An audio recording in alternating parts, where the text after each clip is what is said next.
Bonjour à tous, bienvenue à Citéco. Ce matin, on va discuter pendant 1 heure avec Mélissa Gomis, qui est à mes côtés. Je vais faire votre bio, c'est toujours un peu impressionnant. Formée en sciences de l'environnement en Suisse et en Suède, vous avez donc participé à la production du premier volet du 6e rapport d'évaluation du GIEC en tant que responsable scientifique au sein de l'unité de support technique. Vous expliquerez un peu en quoi ça consiste. Et vous avez notamment supervisé le travail autour des graphiques du rapport et du résumé pour les décideurs. On vous montrera quelques visuels derrière pour que vous vous rendiez compte un peu du travail accumulé.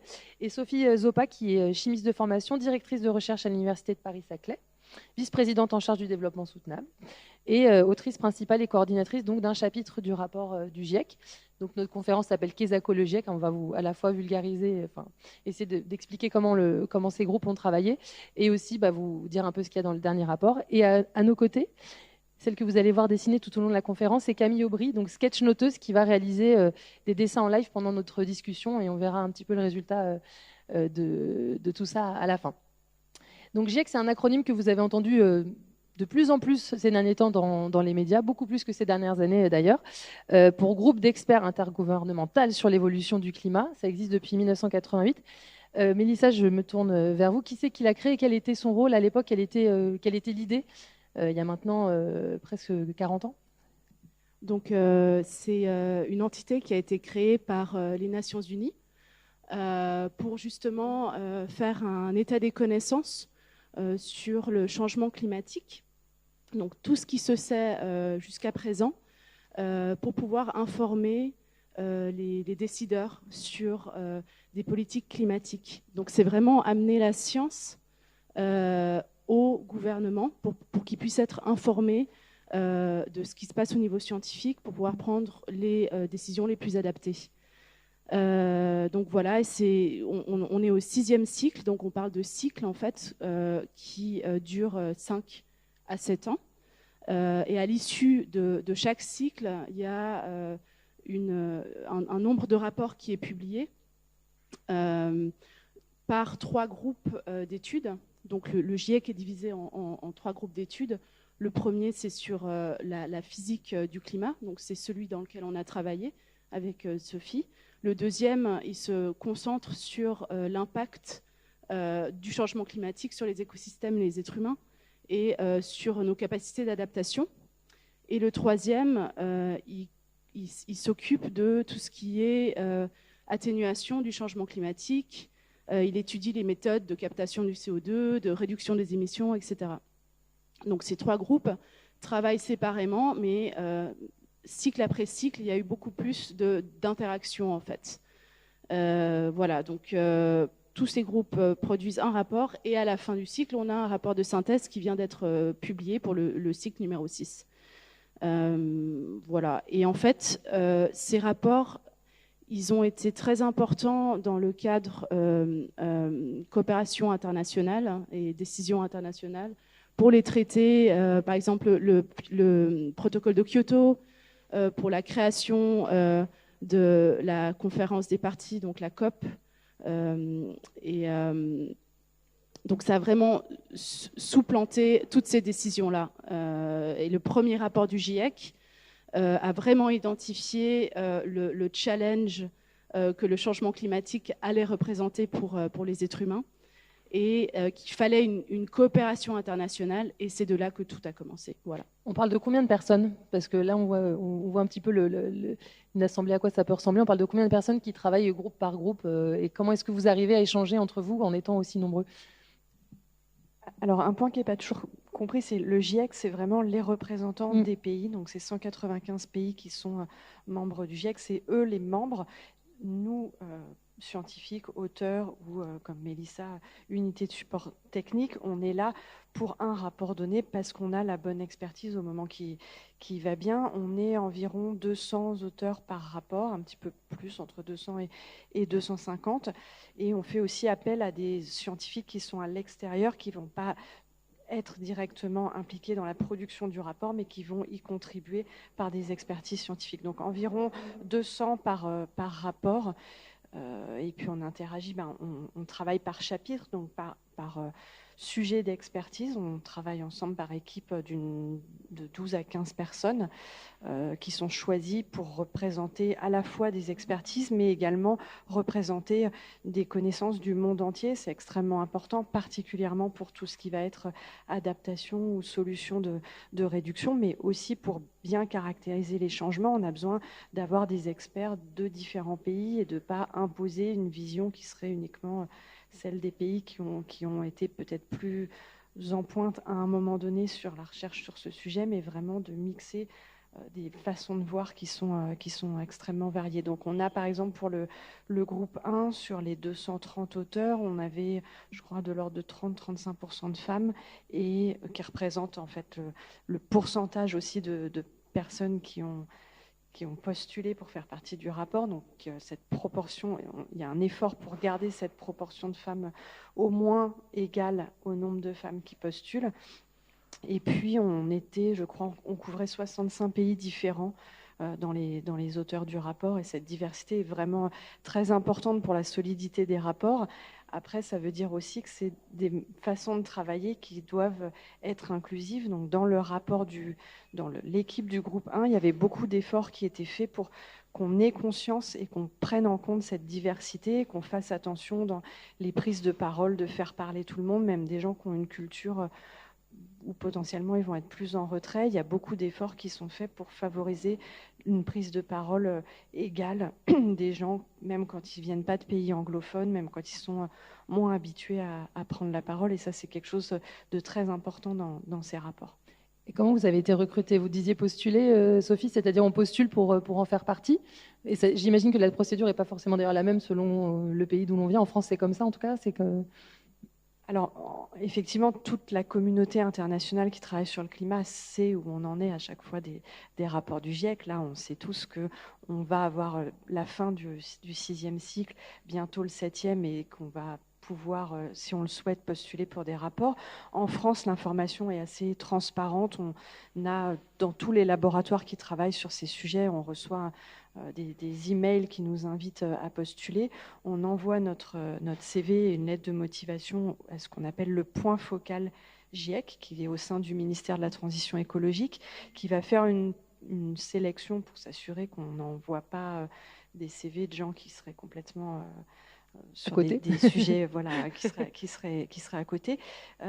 Donc cette sélection est remontée, et après c'est le bureau du GIEC, donc ce sont des gens, des scientifiques qui sont élus pour faire tourner la machine et vraiment produire les rapports. Donc en France, on avait comme coprésidente du groupe 1 Valérie Masson-Delmotte, qui est donc maintenant assez connue. Et ce bureau de scientifiques va sélectionner pour avoir bien toutes les expertises qui sont nécessaires pour la production du rapport, mais aussi en veillant, comme je le disais, à ces rapports, à la proportion de femmes, au fait d'avoir aussi un renouvellement des auteurs. C'est important d'avoir des anciens qui ont bien compris ce que c'est qu'un rapport du GIEC. C'est quelque chose de très spécifique, de très différent du métier qu'on fait au quotidien en tant que chercheur. Et puis d'avoir aussi des nouveaux pour avoir un peu de sang neuf et faire que ce ne soit pas non plus le rapport des anciens qui étaient déjà là dans les années 90. Donc il y a toutes ces injonctions multiples qui doivent converger. Donc avoir de la diversité, avoir différents pays, avoir toutes les expertises, avoir des anciens et des nouveaux. Et donc quand on a la chance de matcher tout ça, et ben on est sélectionné pour devenir auteur du rapport, et on entre dans cette grosse machine. Alors comment vous avez travaillé? Parce qu'on n'a pas dit, mais la temporalité, ça a commencé quand même en 2018 pour se terminer en 2021, donc c'est un long processus. On sait tous qu'au milieu, il y a eu certains mois, certaines années Covid. Vous vous étiez vu combien de fois, vous, pendant toute cette période-là? Est-ce que physiquement, il y a eu des rencontres, ou est-ce que vous avez beaucoup travaillé à distance tous? Alors, donc, nous, dans le groupe, on a été sélectionnés, on l'a su en février 2018, et on s'est rencontrés, les auteurs, pour la première fois en juin 2018 en Chine. Donc là, c'est une réunion qui est vraiment importante encore une fois, pour comprendre ce que c'est que cette machine, donc tous en tant que scientifiques du climat, on a vu ces gros rapports et en général, on est assez impressionné quand on est sélectionné de faire partie de cette machinerie officielle. Mais après, il y a besoin de comprendre. Donc, quand on est scientifique, on mène des expériences, on accumule des données, on les interprète, on écrit des publications. Là, pour rédiger des rapports du GIEC, c'est vraiment sortir de ce métier-là pour lire toutes les publications et regarder ce qui est solide ou pas, et surtout l'information qui va être pertinente pour les décideurs. Donc c'est des fois difficile parce que certains d'entre nous, comme on n'est pas habitué à ça, on va écrire des gros résumés de tout ce qu'on a lu, mais après il faut vraiment en extraire la substantifique moelle. Donc ce qu'on écrit la première fois, en général, ça part à la poubelle et il faut le réécrire complètement entre chaque version provisoire du rapport. Et donc cette toute première réunion, elle est importante pour comprendre notre rôle et puis pour faire connaissance. Comme je le disais, on vient de pays divers et variés. Donc moi, dans mon chapitre, on était 13, il me semble. Il y avait des gens que je connaissais, d'autres que je ne connaissais pas. Donc il y a une part aussi un peu de posture, des gens au début qui promettent d'écrire tout un tas de choses et puis 3 ans après, on se rend compte qu'en fait, ils n'ont pas forcément écrit grand-chose. Donc voilà, il y a ce besoin quand même en tant qu'être humain de cette vue une première fois et d'avoir compris ce qu'on va faire ensemble et puis de souder l'équipe. Mais finalement, après, on se voit assez peu. Sur 4 ans, quand il n'y a pas de Covid, on se voit 4 fois. Mais 4 fois en vrai, mais en fait, on interagit toutes les semaines ou toutes les 2 semaines, mais en tout cas très très régulièrement par les outils qui nous permettent de faire aujourd'hui des visioconférences. Donc il y a beaucoup d'animations, mais il y a besoin de se voir tous quand même pour ressouder, parce qu'on n'a pas de lien hiérarchique entre les coordinateurs et les auteurs. Donc ce qui fait que les gens travaillent, c'est qu'ils ont l'envie d'avancer sur cette vision commune, de produire des rapports pour les décideurs. Et puis c'est aussi le lien humain, d'avoir une dynamique d'équipe, de s'apprécier. Et ça passe aussi par se voir une fois de temps en temps en vrai et avoir un peu d'énergie qu'on échange. Donc c'est 4 réunions en 4 ans. Et nous, comme on a eu le Covid aux 2/3, donc en 2020, il a fallu repenser la manière de travailler. Toute la fin s'est faite en virtuel. Donc on s'était vu 3 fois et toute la fin a été en virtuel. Je voudrais parler un peu de votre rôle, Mélissa. On parle beaucoup de figures, de graphiques. Là, on voit un peu le nombre de personnes. Ça, c'est que le groupe 1. Ça, c'est que le groupe 1. Voilà. C'est la 3e réunion à Toulouse. Donc, on ne savait pas encore que c'était la dernière fois qu'on se voyait tous. Ouais, 2019, il faisait encore beau et on n'avait pas de Covid encore à l'horizon. C'était à Toulouse, d'ailleurs. C'était en France, cette rencontre. Ouais. Et donc, le GIEC, c'est 3 fois ça, plus encore les représentants 195 pays. Donc, c'est des milliers de personnes, en fait. Plus encore dans les relectures des brouillons, toute la communauté scientifique du monde, en fait, qui s'inscrit. On va regarder, peut-être c'est la slide juste après. Je voulais qu'on montre les figures. Je ne sais pas si on peut les montrer pour voir un petit peu votre travail et le nombre de va-et-vient qu'il faut pour arriver à ça. Et pour les rendre aussi les plus compréhensibles possibles par le grand public, c'était aussi un des défis, notamment cette fois-ci, de se dire, on produit aussi un matériel qui soit accessible, qu'on comprenne presque d'une vue. Mais pour arriver à ça, qu'est-ce qu'il faut faire? Alors, pour arriver à ça, donc ça, c'est un travail d'1 année. C'est un processus qu'on appelle, c'est un co-design, en fait, où on travaille avec toutes les parties prenantes, c'est-à-dire les lecteurs principaux, donc le public principal qui sont les gouvernements, en fait. Donc, on doit comprendre comment ils vont comprendre l'information pour qu'ils puissent l'utiliser, sinon ça ne sert à rien. Donc, on a fait beaucoup d'interactions avec eux, on a beaucoup discuté de quelle est l'information qu'ils auraient besoin pour leur travail et comment ils comprennent finalement l'information visuelle, parce que tout le monde la comprend de manière différente.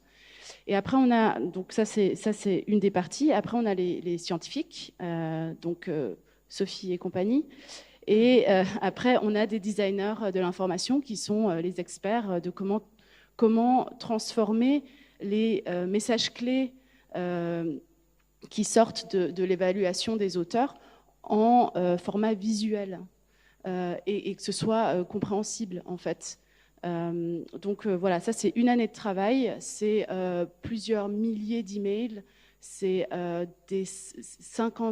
entre 50 et 100 heures de visio, c'est beaucoup de discussions, de désaccords, de consensus. Et en fait, par exemple, là, c'est ce qu'on on a transformé le graphique initial en ça. Ça, c'est ce que vous voyez dans le résumé pour décideurs. Et donc, derrière ça, il y a une quantité énorme de discussions et de travail. Et en fait, ce qui est nouveau, c'est qu'on a ce titre en haut de chaque graphique qui est en fait le message que le graphique doit communiquer. Donc, cette phrase, elle paraît très anodine, très courte, très peut-être facile à comprendre, mais il nous a fallu des mois et des mois et des mois de discussion avant même qu'on construise le graphique, en fait. Donc, on a vraiment eu les graphistes, les experts en design de l'information nous ont vraiment facilité la discussion pour condenser toute cette science en une phrase. Et cette phrase, elle a eu un pouvoir énorme parce que tous ces rapports doivent être approuvés à la fin par les décideurs. Et donc, c'est une semaine intense de discussion. Les décideurs ne négocient pas la science, mais ils négocient les mots. Et du coup, quand ils voient ce graphique, ils vont commencer à vouloir inclure d'autres informations parce que c'est plus important pour leur pays, etc.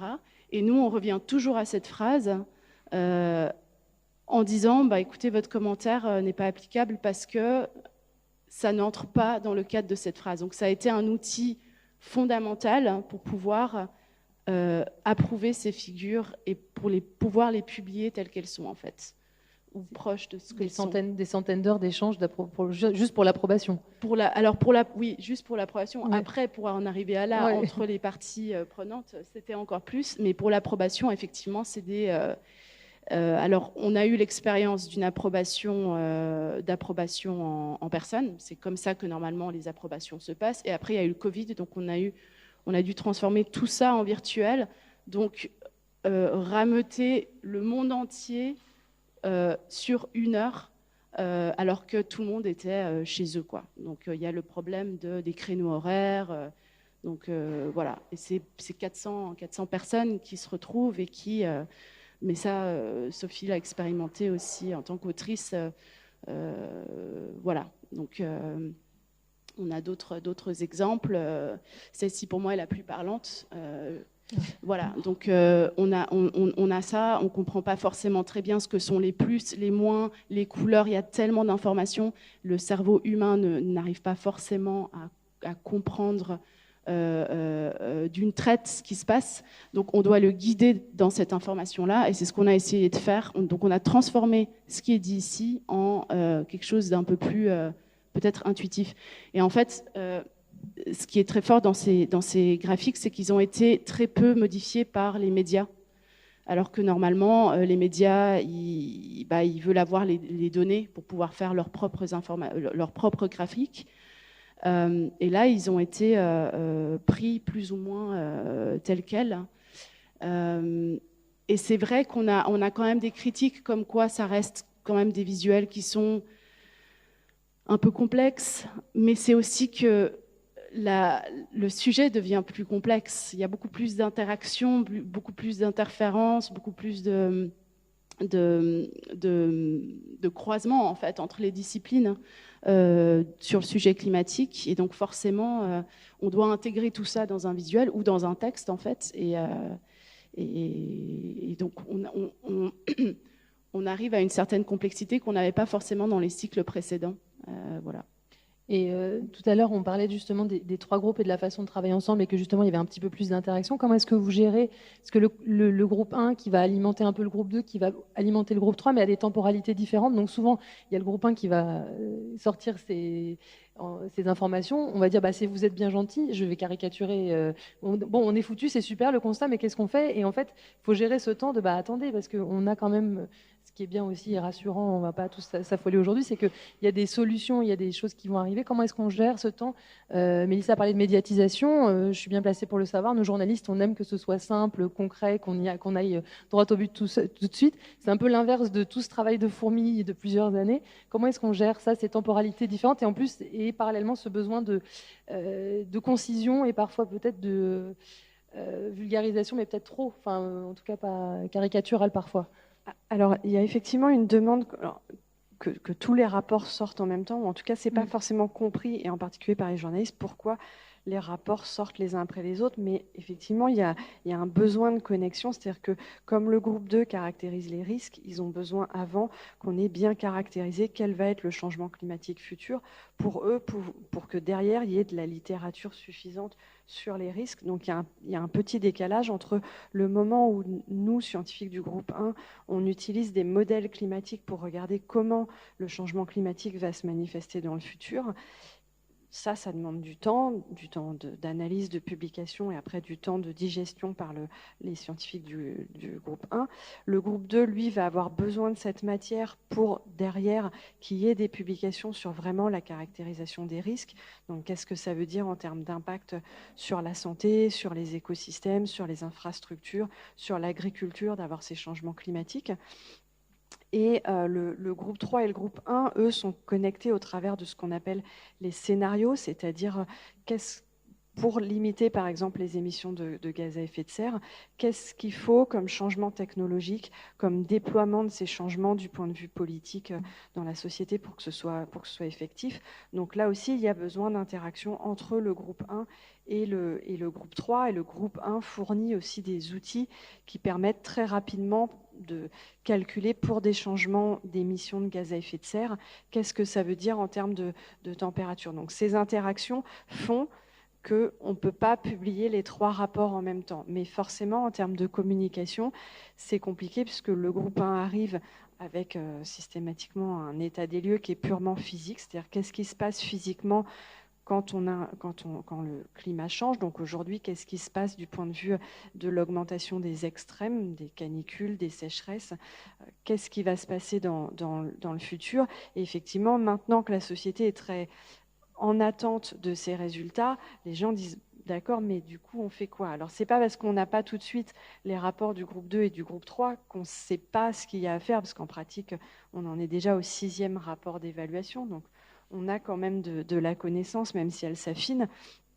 Et puis, dans ce 6e cycle, on a eu des rapports spéciaux, donc des rapports qui sont plus courts, mais qui mêlent les connaissances des physiciens de l'atmosphère, des économistes, des gens qui sont spécialistes des écosystèmes et des impacts. Et en particulier, on a eu un rapport spécial qui était le rapport spécial 1.5, donc 1,5 degré, c'est l'objectif de l'accord de Paris, donc qui dit qu'on doit tout faire pour rester en dessous de 2 degrés de réchauffement et, si possible, au plus près de 1,5 degré de réchauffement. Donc, je rembobine un petit peu, on est aujourd'hui à 1,1 degré de réchauffement mondial et donc cet objectif de l'accord de Paris, c'est de tout faire pour rester à proximité de 1,5 degré de réchauffement. Et donc, suite à l'accord de Paris, les gouvernements ont souhaité, au travers du GIEC, avoir un rapport spécifique qui expliquait comment on pouvait rester dans le cadre de l'accord de Paris, donc comment on pouvait rester proche de 1,5 degré, qu'est-ce qu'il fallait mettre en place en termes d'atténuation et qu'est-ce que ça signifiait en termes d'impact d'être soit à 1,5 degré, soit à 2 degrés, quelle était la différence en termes d'impact. Donc ce rapport spécial qui est sorti en 2018, il montrait déjà qu'il faut des changements massifs dans tous les systèmes de production d'énergie, d'alimentation et de production de biens et services. Donc même quand le rapport du groupe 1 est sorti, on avait quand même déjà ces éléments. C'était pas on a un constat qui est extrêmement sombre, mais on ne sait pas ce qu'on doit faire. En pratique, on sait ce qu'on doit faire et ces rapports des groupes 2 et des groupes 3 permettent d'aller juste beaucoup plus loin dans l'adaptation et dans l'atténuation. Mais pour la communication au grand public, on a quand même déjà des éléments qui sont sur la table et qui permettent de communiquer. Mais c'est vrai que là, le le fait d'avoir ces rapports permet d'aller plus loin et d'avoir des choses plus chiffrées. Et puis, ce qui est sorti au mois de mars, c'est le rapport de synthèse, donc qui vraiment regarde ce qui est pertinent dans les 3 groupes pour informer l'action publique. Donc, le rapport de synthèse, je l'ai là, c'est ce tout petit rapport par rapport au rapport des 3 groupes. Donc, je crois qu'on a Mélissa la peut photo, nous montrer ce que ça veut pour dire. Voir à quel point ça diminue au fur et à mesure et le travail de fourmi qu'il a fallu fournir. Voilà, donc ça c'est l'ensemble des rapports donc la photo juste avant, l'ensemble des rapports qui sont fournis par les 3 groupes. Donc là, c'était dans le 5e cycle. Donc vous voyez que chaque rapport, en fait, c'est gros comme un annuaire téléphonique pour ceux qui ont connu les annuaires téléphoniques il y a très longtemps. Donc ça, c'est la condensation de la connaissance par grande thématique. Donc derrière, il y a un nombre pharaonique de publications. Si on les imprimait, ce serait vraiment des cartons entiers de publications scientifiques. Donc déjà, ça, c'est de la synthèse des connaissances. Ça, c'est le rapport de synthèse, si jamais. Il est voilà, comme ça. Ça, c'est le rapport de synthèse dans le 5e rapport. Et peut-être, Mélissa, tu peux montrer pour un rapport. Voilà, donc, et ça, c'est donc le gros rapport que vous voyez, c'est la synthèse des connaissances pour la physique climatique. Et après, vous voyez le rapport technique, le résumé technique, donc, qui là est la version, c'est un résumé non filtré par les gouvernements, si on peut dire. Et le résumé pour décideurs, c'est le tout petit fascicule que vous voyez en haut. Donc là, c'est vraiment la substantifique moelle qui fait consensus pour les scientifiques et pour les gouvernements. Donc tout ce qui est dans un résumé pour décideurs a passé aussi le filtre des gouvernements, donc même des pays qui sont entièrement aujourd'hui dépendants des combustibles fossiles sont d'accord avec ce qui est dans un résumé pour décideurs. C'est un point extrêmement important après pour aller dans des négociations du coup comme l'accord de Paris, enfin vraiment les accords internationaux peuvent s'appuyer sur ces résumés pour décideurs parce que ça a passé le filtre aussi des gouvernements et qui n'ont pas pu contester la science qui était derrière chacune des phrases du résumé pour décideurs. Donc c'est parfois moins satisfaisant, il y a moins d'éléments que dans le résumé technique qui est vraiment la science, mais par contre ça a une force supplémentaire qui est qu'on peut dire que tous les pays sont d'accord pour dire ce qui est dit dans ces résumés pour décideurs. Est-ce qu'il y a eu des aspects plus difficiles à résumer, justement? Est-ce qu'il y a des points sur lesquels ça a beaucoup plus accroché sur ce rapport-là? Est-ce que vous avez souvenir de ça? De savoir si... Alors, par exemple, le rapport scientifique vraiment du groupe 1 dont on faisait partie avec Mélissa, vous ne trouverez pas dans le résumé pour décideurs l'expression fossil fuel, donc combustibles fossiles, donc qui sont pétrole, gaz et charbon. C'est quelque chose qui était dans le commentaire d'une figure qui disait là ce sont les émissions de CO2 et notamment fossil fuel et qui n'a pas passé l'approbation parce que certains pays ont dit c'est pas indispensable pour expliquer la science du groupe 1 qui est vraiment sur la physique. Donc c'est pas indispensable, n'empêche que c'est la principale source de gaz à effet de serre, donc il n'y a pas non plus de raison que ce soit prohibé, mais ils ont réussi à expliquer que dans la mesure où ce n'était pas indispensable, parce que c'est plus le groupe 3 qui s'intéresse aux sources, il n'y avait pas de raison de le mettre, et ce simple terme a sauté au moment de l'approbation. Après, pour un rapport, par exemple, comme le résumé pour décideurs, le résumé pour décideurs du rapport de synthèse, il peut y avoir des choses qui sont rendues difficiles à lire. Par exemple, vous allez trouver qu'il faut avoir une alimentation, on appelle ça Sustainable Healthy Diet, donc des régimes alimentaires qui soient soutenables